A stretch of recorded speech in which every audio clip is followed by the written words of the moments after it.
Assalamualaikum warahmatullahi wabarakatuh. Waalaikumsalam warahmatullahi wabarakatuh.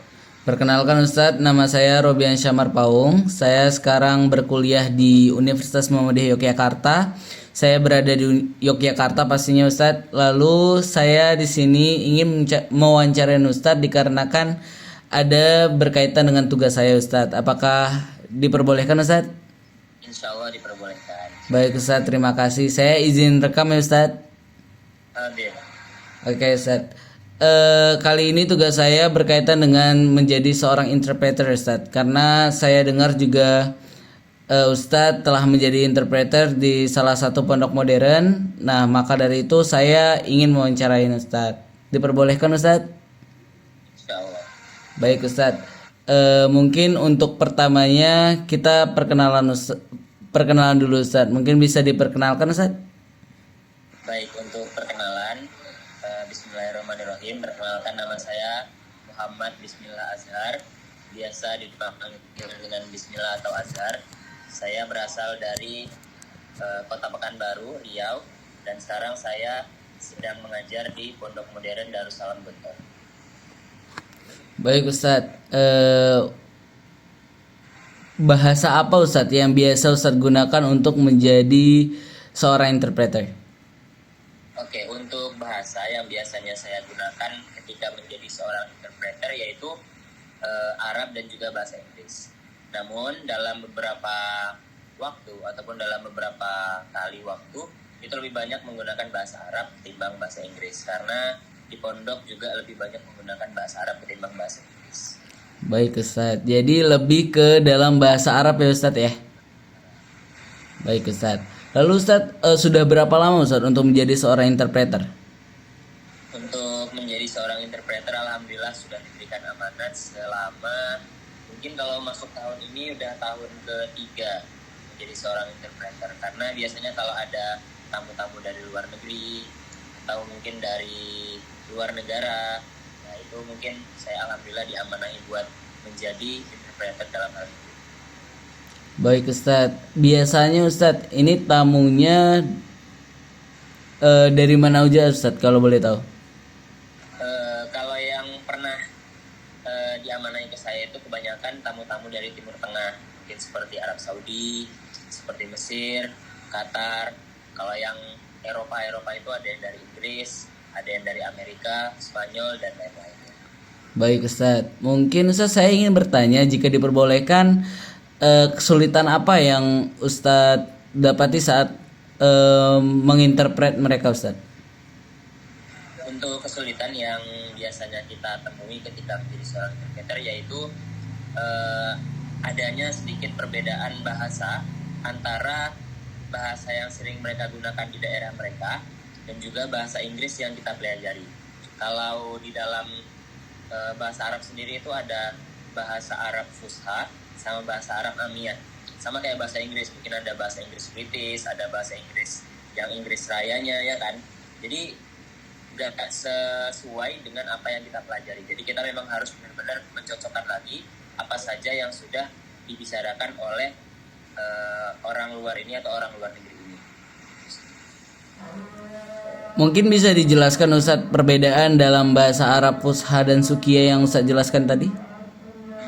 Oke, mungkin untuk bahasa Arab Fusha dan Sukiya ya. Kalau sebagaimana yang kita pelajari di pondok, apalagi dengan ilmu nahwu dan juga ilmu sorof, kan mungkin contohnya kayak tidak ada. Nah, kalau misalnya dalam bahasa Arab di pondok itu kan tidak ada, itu bisa kita artikan bahasa Arab dengan kata mafihi atau layujat gitu. Tapi kalau di dalam bahasa Arab Amiyah ataupun Sukiyah itu kita bisa mengartikan dengan bahasa Arabnya itu mafish ataupun lish. Kenapa? Karena mereka itu memakai kalimat-kalimat yang tidak biasa ataupun tidak fasih ketika kita pembelajaran yang ada di pondok. Jadi ada sedikit perbedaan bahasa yang dimana kita juga harus bisa menyesuaikan. Baik Ustadz. Lalu bagaimana Ustadz menyesuaikan hal tersebut Ustadz? Pastinya kan kita juga harus memperbanyak ilmu di dalamnya, benar tidak Ustadz? Lalu langkah apa yang Ustadz ambil? Untuk langkah ya, mungkin kalau untuk pembelajaran kita memang harus benar-benar sering belajar juga tentang bahasa Arab Amiyah atau bahasa Arab Suqiyah. Kenapa? Karena kalau kita nyampai ke negara Arab, mungkin kayak Arab Saudi, Timur Tengah, Turki dan sebagainya, itu mereka makainya Suqiyah. Tapi insya Allah mereka juga paham dengan kalimat ataupun bahasa Arab yang fusha. Jadi mereka paham, tapi kita yang kurang paham dengan bahasa Arab mereka. Jadi kita memang harus benar-benar belajar. Selain belajar bahasa Arab yang fusha, kita juga harus belajar bahasa Arab yang amiyah atau bahasa Arab yang suqiyah. Baik Ustaz, terima kasih atas penjelasannya. Lalu Ustaz, saya ingin bertanya untuk perilaku yang diperbolehkan dan tidak diperbolehkan dalam menjadi seorang interpreter itu apa saja Ustaz? Mungkin bisa dijelaskan Ustaz? Untuk perilaku yang diperbolehkan dulu ya mungkin ya. Baik Ustaz.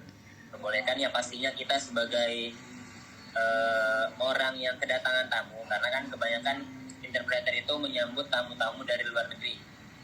Dan otomatis juga pasti kita memiliki pandangan dan kita juga bakal dipandang oleh tamu yang datang. Sehingga yang pertama kita harus menjaga adab kita ketika berbicara, adab kita ketika menyampaikan pesan dan kesan kepada mereka, sehingga mereka memiliki image yang baik, memiliki pandangan yang baik terhadap kita.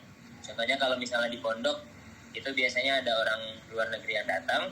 Nah, kita dengan sebaik mungkin menjamu mereka, sebaik mungkin menyambut mereka dengan sangat-sangat baik.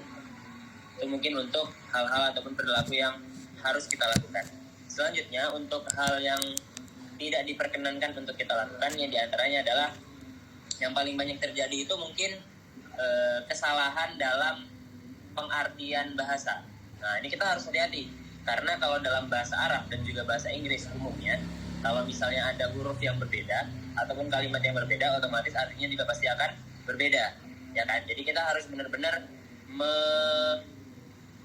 memastikan bahwasannya kalimat yang kita artikan, perkataan yang kita artikan itu benar sesuai dengan apa yang dikatakan oleh si tamu dari luar negeri ini. Sehingga kita tidak melebih-lebihkan dan juga tidak mengurang-urangkan kalimat dari mereka. Mungkin seperti itu. Baik Ustaz, terima kasih atas penjelasannya. Mungkin Ustaz bisa kasih arahan nih ke kami mahasiswa yang mungkin ingin terjun ke dunia interpreter Ustaz. Mungkin Ustaz ada saran? Untuk saran mungkin ya.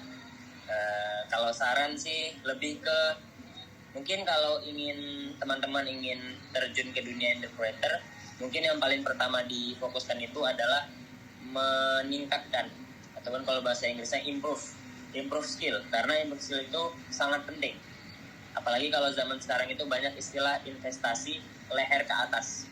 Itu kan banyak ya, bisa jadi dari wajah, bisa jadi dari pikiran, akal pikiran dan juga ilmu.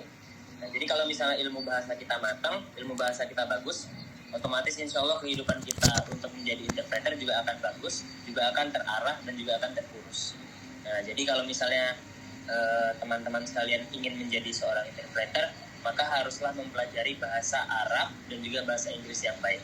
Sebagaimana yang sudah saya jelaskan di pertanyaan pertama tadi, ada bahasa Arab yang suqiyah ataupun amiyah dan juga ada bahasa Arab yang sifatnya fusha. Begitu juga bahasa Inggris, ada yang British, ada juga yang American dan sebagainya, ya kan. Jadi kita nggak bisa mematok semua bahasa Inggris sama, semua bahasa Arab sama, sehingga memang benar-benar harus banyak belajar, harus banyak-banyak membuka kamus untuk mempelajari kerataan ataupun kesamarataan dari setiap bahasa. Jadi seperti itu. Baik Ustaz, terima kasih atas penjelasannya Ustaz. Mungkin sudah sampai di sini saja Ustaz pertanyaan saya. Terima kasih atas penjelasannya. Mungkin arahan dan saran yang Ustaz berikan cukup berguna bagi kami nanti. Terima kasih Ustaz sekali lagi. Mungkin bisa kita tutup Ustaz untuk sesi wawancaranya. Sekali lagi saya ucapkan terima kasih Ustaz sudah meluangkan waktunya untuk kedua kalinya ya Ustaz ya. Karena yang pertama saya mohon maaf Ustaz karena ada kendala teknis saat saya merekam dan suaranya tidak ada Ustaz. Nah kemarin juga saya sudah izin ke dosen saya untuk mengajukan sesi wawancara yang kedua seperti itu Ustaz. Mohon maaf dan sekali lagi terima kasih ya Ustaz ya. Mungkin saya akhiri dengan salam. Assalamualaikum warahmatullahi wabarakatuh. Waalaikumsalam warahmatullahi wabarakatuh. Terima kasih Ustadz. Sama-sama.